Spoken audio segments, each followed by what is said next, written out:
Things about taking lessons with Trackman here at Alta is you've got both face on as well as the down the line video. So we're going to talk a little bit about one of the cool things that Trackman will show you in your swing in terms of the height of your sternum. Now, why does this matter? So let's have Nate go from the face on camera here. So Nate at address, I mean the shoulders are at a particular height.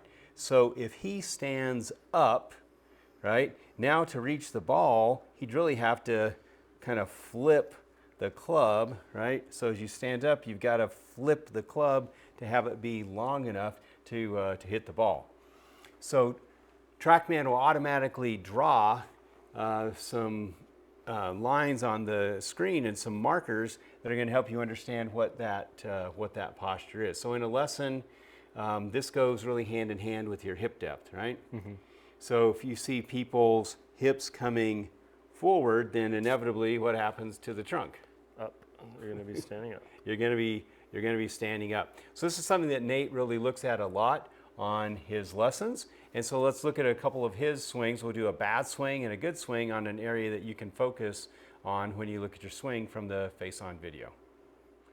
We've set up Trackman with the auto drawing of the shoulder line, both dynamic and static, okay?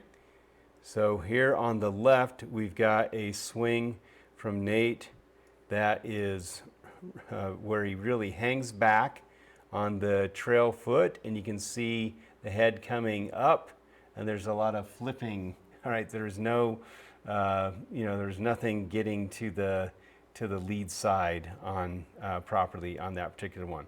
So if we notice here, if we just kind of look at the position of the shoulders, so when you hang back on the right side, I mean, inevitably your center of your shoulders is back. And what happens to your contact when this happens? I mean, impact is completely changed essentially. Like you're just having to put the club on the ball now and release everything with a lot of uncomfortable feels. Yep. Now let's compare it. Here's one on the right, which is we've got a much better weight shift. So we can see Nate gets to the lead side. And so as we expand out here and see the marker for where the, basically the top of his sternum is, I mean, this is what you're looking for in a good swing, right? So where should your sternum be, the top of your sternum be? Yep, just kind of forward and down, compressing through impact.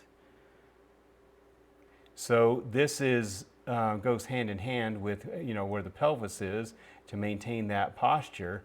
But if we look at this impact position here in terms of the wrist versus the impact position with the one where he didn't get the weight shift and he's hung back, you can see how on this one on the left, the wrist is much more flippy, yep. Right? And versus this good one here on the right, we've maintained that wrist structure way better through impact. So such a better shot. So this is a great metric to we track during lessons. You can track on your own as you practice. Is set up these the shoulder lines, and you want to make sure at impact you've got that dot below and slightly forward of where it was at address.